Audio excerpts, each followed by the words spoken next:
Tonight, I want to give a little recognition to the moms who keep the family fed because dinner doesn't magically appear.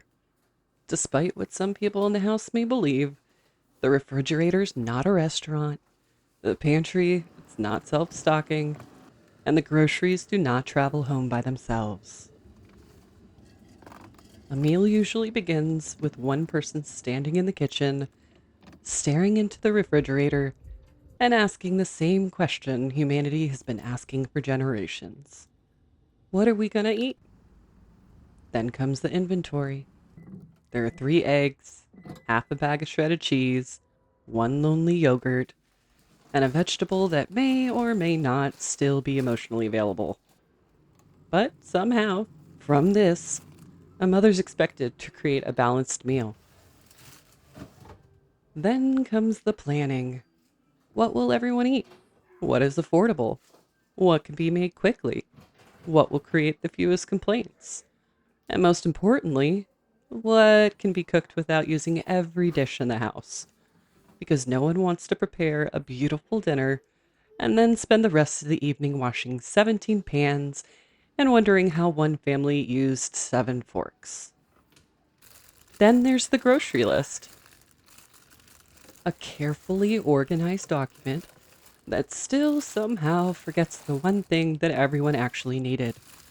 You can remember snacks, freezer bags, paper towels, chicken, pasta, fruit, and 3 different kinds of cereal. But the second you walk through the door, someone will ask, "Did you get the milk?" Of course not. The milk has defeated us again. Then comes the store itself. You're comparing prices, reading labels, checking the list, dodging carts, and trying to remember whether there's already ketchup at home. There's always ketchup at home. That is until the one time you decide not to buy it, and then suddenly there's no ketchup anywhere. You bring the groceries home, and for one beautiful second, you think the hard part's over. It's not. Now everything has to be carried inside. The cold food has to be put away first. The pantry items need a place. The produce needs to be rescued from the bottom of the bag. And the meat, that's got to be divided into freezer portions. Because apparently, your future self's also your responsibility.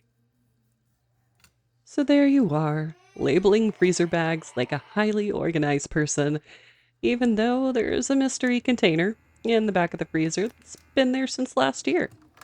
No one knows what it is. No one's brave enough to open it, but still it remains. Then, after planning, shopping, carrying, sorting, washing, portioning, and putting everything away, someone asks, "What's for dinner?" And just for a moment, you consider pretending you don't speak English. But you take a deep breath, you open the refrigerator, you gather the ingredients, and somehow, once again, dinner happens. Maybe it's homemade. Maybe it's leftovers. Maybe it's frozen pizza. Maybe it's cereal served with confidence. All of it counts.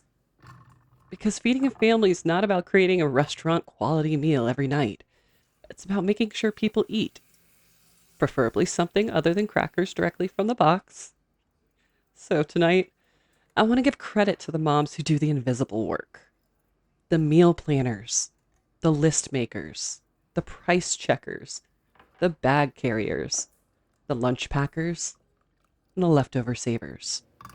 The woman who can look at 5 random ingredients and somehow turn them into dinner. That's not just cooking, that's a survival skill.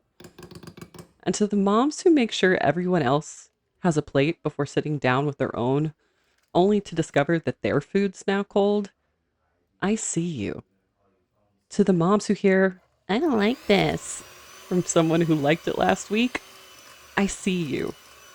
To the moms who bought the exact snack everyone begged for, only to watch it sit untouched in the pantry, I see you.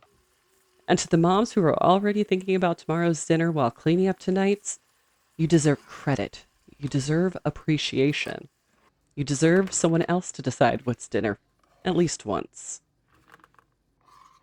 Just remember, you're allowed to serve leftovers, you're allowed to order takeout, and you're allowed to call sandwiches a meal.